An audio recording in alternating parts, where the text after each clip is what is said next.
Bueno, voy a continuar con el último de los segmentos o módulos que le he llamado de estas clases virtuales,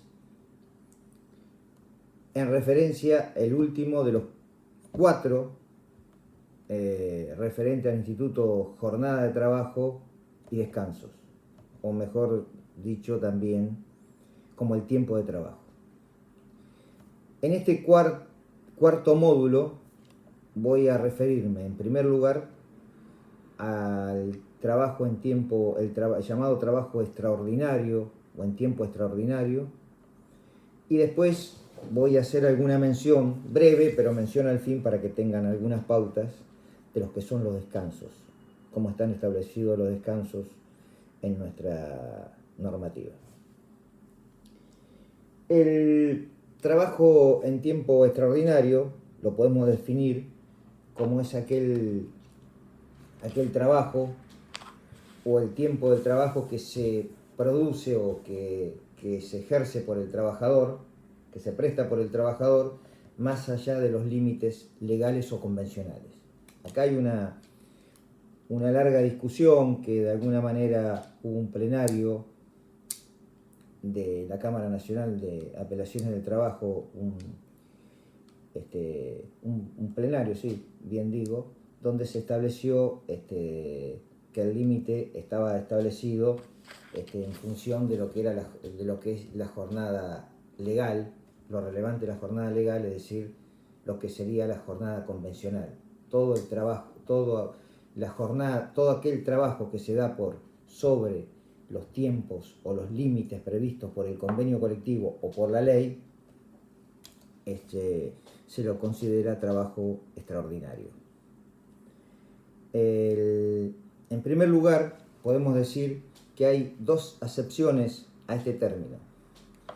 Desde el punto de vista, lo que podríamos decir la concepción restringida, hace referencia a que solamente se contempla como trabajo en tiempo extraordinario o suplementario, como hay una acepción, está previsto en la ley de contrato de trabajo, es aquel que excede la jornada legal, es decir, la jornada que está prevista en la ley. Y en cambio, en el sentido amplio, el que debemos aplicar es aquel que se da en exceso de la llamada jornada sectorial, que estaría contemplada por la prevista en el convenio colectivo de trabajo. Desde el punto de vista de la terminología, ustedes van a encontrar que en algunas situaciones se mencionan horas extraordinarias u horas extraordinarias u horas suplementarias.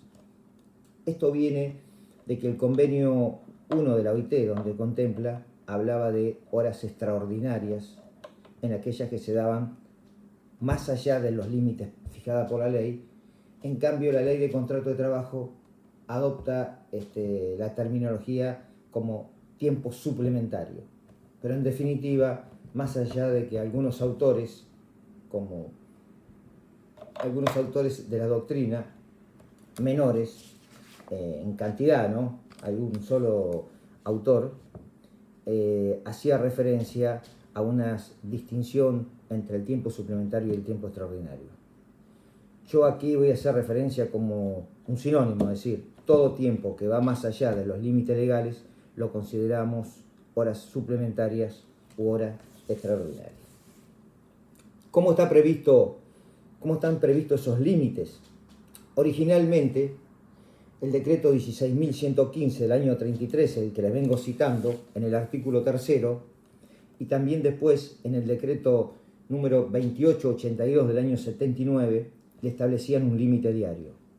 Actualmente entendemos que no existe el límite diario más allá del límite que prevé el artículo 197 infine de la Ley de Contrato de Trabajo, que habla 12 horas diarias, pero indudablemente que el límite está previsto por la jornada de 8 horas diarias o 48 horas semanales, o bien por el límite que prevé, vuelvo a repetir, el convenio colectivo.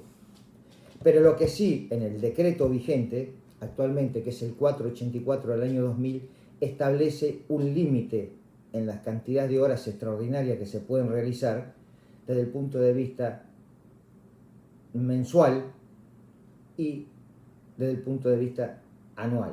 Es decir, ¿qué límite se establece? Establece el límite de 30 horas semanales o 200 horas anuales. Aquel límite de las horas diarias que establecía originariamente ha perdido relevancia y no está previsto, pero lo que les decía, en función del artículo 197, la última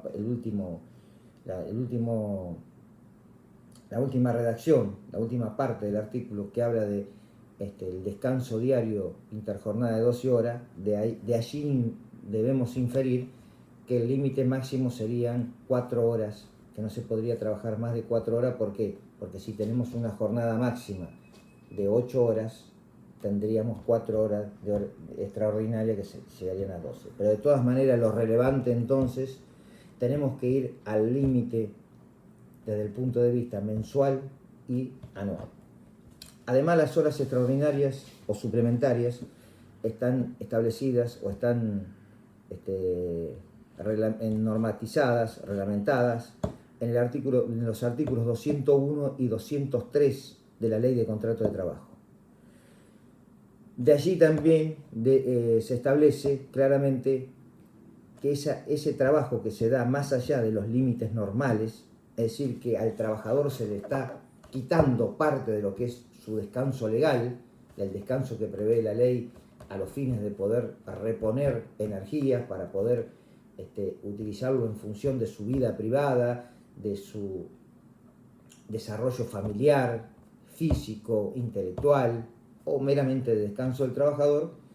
Por tal motivo tiene un recargo, tiene, es decir, una sanción económica que se le aplica al empleador que utiliza al trabajador en tales circunstancias. Recuerden que cuando hablamos de las excepciones, les dije las legales y las administrativas que estaban en el artículo 4 de la ley 11.544, establecía la posibilidad de las excepciones al régimen de la jornada en función de situaciones particulares, como por ejemplo una mayor demanda de trabajo o necesidad del empleador. De allí está radicada o el fundamento de las jornadas extraordinarias.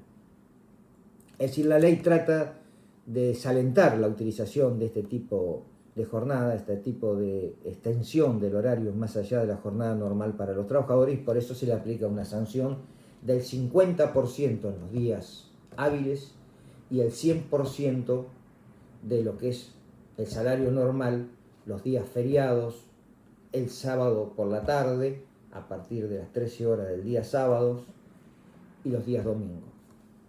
Los convenios colectivos, de hecho hay convenios que establecen una sanción económica mayor a este recargo en función de la libertad negocial que tienen las partes en esa negociación. Hay que decir dos cuestiones: que en principio las jornadas extraordinarias no hay obligación del trabajador de prestar tareas en tiempo extraordinario, es decir, no estaría obligado en principio, excepto los principios de colaboración y de buena fe, o excepto en aquellas situaciones de emergencia donde hay situaciones que ameritan la prestación en una determinada jornada en un tiempo mayor al previsto, que esta sería una excepción prevista a la legal, la que les dije del artículo 3, inciso C de la ley 11.544, es decir, una situación de fuerza mayor que amerite que en esa jornada se pueda trabajar más allá de los límites. Pero en principio general, el trabajador no está obligado a prestarla. Tampoco el empleador tiene la obligación de darle horas extraordinarias a los trabajadores, es decir, que los trabajadores realicen horas más allá de los límites en función de que podrían tener un mayor beneficio económico. No hay tal obligación, excepto únicamente en el supuesto de que esto pueda ser utilizado como una cuestión de discriminación hacia el trabajador. Es decir, tengo 10 operarios, 9 realizan horas extraordinarias y al 10º que quiero discriminarlo, no le quiero dar un beneficio, no le otorgo horas extraordinarias para utilizar este mecanismo a modo de sanción al trabajador. Sería la única situación donde podría reclamar ese trabajador la realización de la hora extraordinaria y que argumentando a la base de una situación de discriminación hacia él mismo. Lo que brevemente también, en función del tiempo que tenemos, tradicionalmente ha sido difícil los mecanismos probatorios de las horas extraordinarias del trabajador al momento de reclamar el pago de horas extraordinarias realizadas y que no han sido abonadas por el empleador. Acá hay una variación de la jurisprudencia desde inicialmente, en tiempos, inclusive algunas provincias actualmente todavía mantienen este sistema por doctrina de sus propias Cortes Supremas o tribunales superiores, donde el trabajador tenía la carga probatoria de demostrar la realización de horas extraordinarias. Esta es una situación difícil por cuanto hay muchos trabajadores que lo hacen en situaciones de clandestinidad, es decir, o no están registrados o están mal registrados. Imagínense ustedes que la dificultad para reunir los elementos probatorios de que se trabajaron más allá de las horas establecidas por los límites legales o convencionales.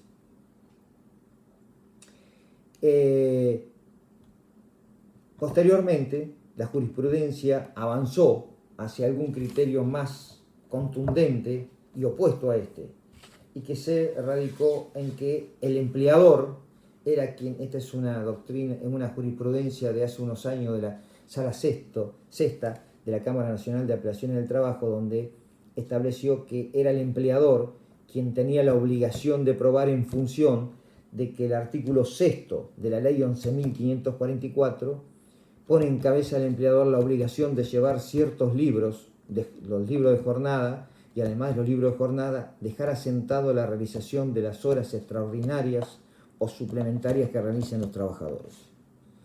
Si no se acompañan, o no sé, de acuerdo a esta jurisprudencia, si no se acompañan esos libros, estos funcionan a modo de una presunción a favor del trabajador de que se le da el reconocimiento a esas horas argumentadas por el trabajador, es decir, la cantidad de horas que dice haber realizado el trabajador. Estos son los dos extremos en las posiciones de la jurisprudencia. En los últimos tiempos, a partir de algunos fallos de la Sala Séptima, de la Sala Tercera, de la Sala Primera, de la Cámara Nacional de Apelaciones del Trabajo, de ciertos tribunales de la provincia de Buenos Aires, a partir también de una jurisprudencia de la Corte de la provincia, de la Corte Suprema de Provincia de Buenos Aires, tribunales de la provincia de Santa Fe, donde se adopta el criterio de la llamada carga dinámica de la prueba, es decir, en función que se tiene en cuenta según los derechos o deberes expresos e implícitos que cada una de las partes, que incumben a cada una de las partes y que permiten de esta manera la demostración del trabajo suplementario por medios comunes de prueba.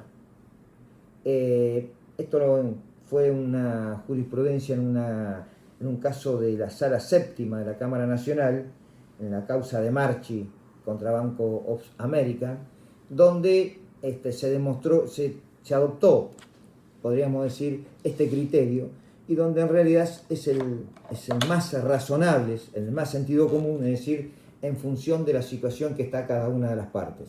Si yo tengo la obligación de llevar los libros que demuestran la realización de horas extraordinarias y no lo tengo de manera deficiente, y hay algunas pautas que el mismo trabajador puede aportar como testigo u otro elemento, indudablemente se va realizando un componente de prueba que va demostrando un indicio de que los dichos del trabajador son ciertos. Esto simplemente para que tengan alguna idea en función de que a veces también el reclamo de las horas extraordinarias, cuando no se cumple la obligación del empleador de su cumplimiento, de la obligación del trabajador, del empleador de abonar esas sumas que emergen de esa diferencia de salarios, e indudablemente pueden surgir problemas de esta naturaleza. Repasando brevemente entonces, horas extraordinarias, ¿dónde la tenemos?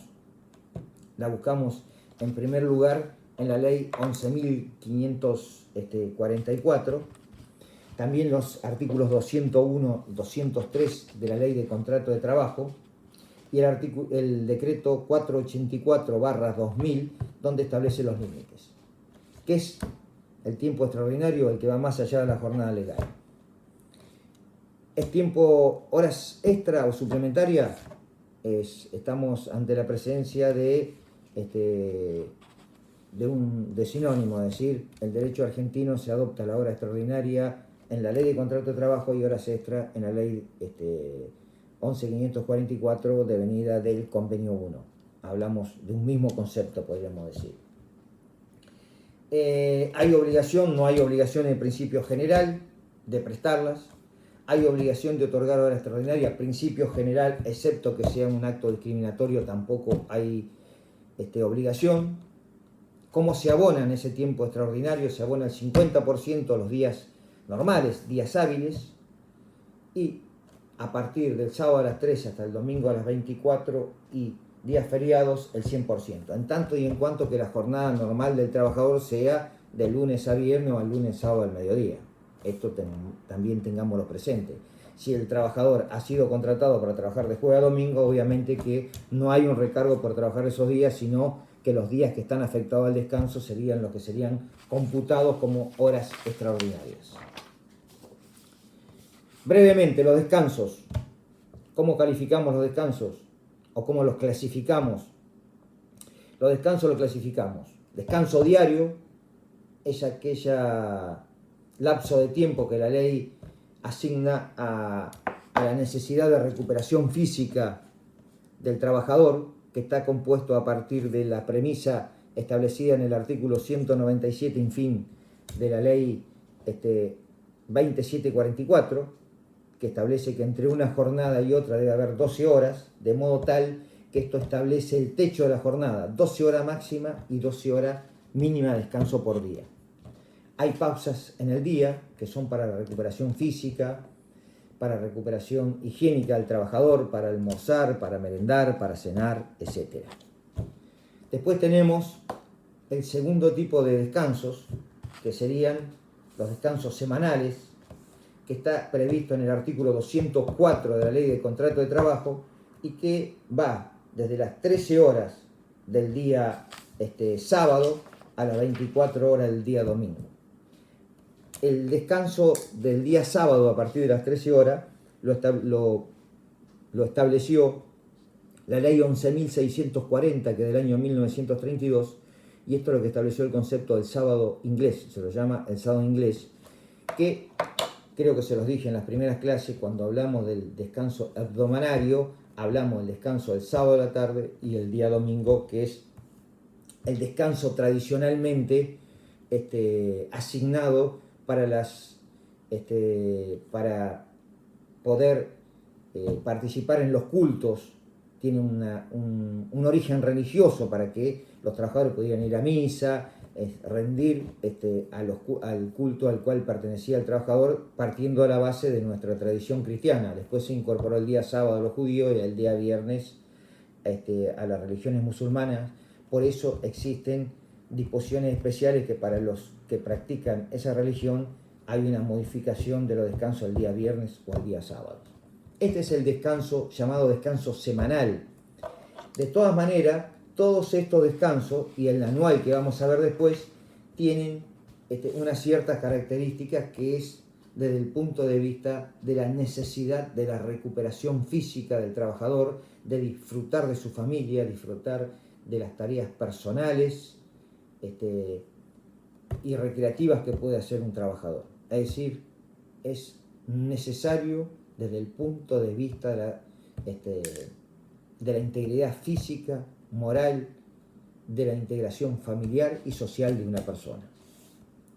Y el tercer concepto de los descansos lo vamos a ver, lo llamado descanso anual, que es las vacaciones, en el cual una persona necesita un determinado periodo de tiempo, un periodo que debe ser continuo, que debe ser remunerado a partir del concepto del artículo 14 bis de la Constitución Nacional, sin afectación del tiempo de trabajo, que debe ser prolongado, es decir, tiene una extensión determinada, mínima, prevista por la ley, y debe ser ininterrumpido. Es decir, yo no puedo estar de vacaciones y ser convocado para prestar determinada tarea en función de que va a ser interrumpido mi descanso con mi familia, que anualmente debo gozar, debo disponer.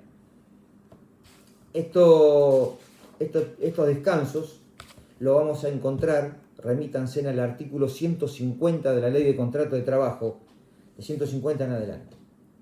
Cuestiones básicas que le podemos preguntar y que necesitamos que tomen conocimiento de esto. La ley establece un lapso de tiempo, una duración, una extensión de ese descanso, que puede ser modificado por el convenio colectivo, pero en favor del trabajador. Este es el mínimo que prevé la ley. La ley establece 14 días de descanso para los trabajadores que tienen hasta una antigüedad de 5 años en sus funciones. 21 días para los que tienen de 5 a 10 años. 28 días que tienen de 10 a 20 años y 35 días que tienen más de 20 años de antigüedad en el ejercicio de sus funciones. Son pagos en forma anticipada, les dije, de acuerdo a lo que prevé el artículo 14 bis de la Constitución, y en principio la ley establece la fecha que debe otorgarse las vacaciones, que deben ser notificadas por el empleador desde el 1 de octubre al 30 de abril del año siguiente, es la fecha en la cual debe necesariamente, según la ley, otorgarse esas vacaciones a los trabajadores. El artículo 151 establece un recaudo mínimo, una prestación mínima de 6 meses, el mínimo, y si no se complementa la mitad del año trabajado, se va a computar por cada 20 días trabajados, un día de vacaciones. Otro concepto fundamental: las vacaciones no son compensables en dinero. Hay un solo supuesto que se pueden compensar en dinero, es en el caso del despido del trabajador, que indudablemente tiene vacaciones que no ha gozado, no ha tomado esas vacaciones, por lo tanto se le debe abonar en la liquidación final los días proporcionales de vacaciones que no han sido gozados, que es el único supuesto que es reemplazable o sustituible en dinero, los días de vacaciones. Les hago 2 breves referencias para culminar tema de jornada, para que tengamos presente qué son los días feriados. Los días feriados, distingan los días feriados de los días no laborables. Los días feriados son los que están determinados por el Poder Ejecutivo Nacional o por ley del Congreso. Para ellos rigen las reglas del descanso dominical. Es decir, no se trabaja, y si se trabaja tiene un recargo en las horas extraordinarias o suplementarias del 100%. Mientras que los días no laborables, que tienen otro fundamento, otro origen, el feriado hace referencia a fiestas patrias, están destinados para que no son días de descanso, sino que son días destinados a que el trabajador pueda gozar o pueda de alguna manera participar en eventos conmemorativos por ejemplo, al 1 de mayo, a las fiestas patrias, 9 de julio, 25 de mayo, 20 de junio, o conmemorar, por ejemplo, Navidad o Año Nuevo, que son los días, entre otros, asignados por la ley como días, como feriados nacionales. Los días no laborables tienen otro origen generalmente. Tienen un origen o religioso, o son fiestas patronales, o son fiestas que están vinculadas a una determinada ciudad. Es decir, son aquellos acontecimientos o días que se conmemoran distintos acontecimientos especiales, que están también determinados por la normativa, pero que, a diferencia de los feriados nacionales, la obligatoriedad de trabajar o no está determinado no por la ley, sino por la voluntad del empleador. Es decir, son optativos y esa opción es ejercida por el empleador. Si se trabaja, o si el empleador decide que se trabaja o que se prestan tareas, se pagan como jornada normal. Es decir, no hay un recargo por considerarlo trabajo en tiempo extraordinario o afectación a un descanso del trabajador. Y si no se trabaja, por decisión del empleador, son pagos, es decir, el trabajador ha puesto naturalmente su fuerza de trabajo a disposición del empleador, quien el empleador es quien no decide, por lo tanto debe remunerar ese día que no se ha trabajado. Y ustedes dirán, ¿por qué el empleador va a optar por no trabajar? Y porque generalmente, excepto que haya una afectación a la producción o que haya un perjuicio para el empleador, muchas veces el empleador es más conveniente desde el punto de vista económico no trabajar, porque si es un comercio no vende, si es un banco no hay atención al público, es decir, se opta por declarar un día no hábil y que se le paga el salario del trabajador. Bueno, con esto doy por cerrado lo que sería todo lo referente a jornada y descanso. Breve, pero les di lo fundamental, lo necesario, le hice referencia a lo que es la normativa y fundamentalmente en cuanto a la jornada. Recuerden el tema de la jornada legal, convencional, le hice referencia ahí al plenario Daloy, que no se los dije y me acordé recién, estaba queriéndome acordar durante el transcurso del plenario Daloy, donde se determinó la necesidad de contabilizar la jornada legal. Bueno, les agradezco y bueno, en las próximas clases que iré dando por este medio ya voy a ir desarrollando lo que es derecho colectivo. Gracias a todos y les mando un gran cariño y espero poder encontrarme pronto con todos ustedes y esperemos que pronto pase este problema de la pandemia mundial. Saludos a todos y a todas.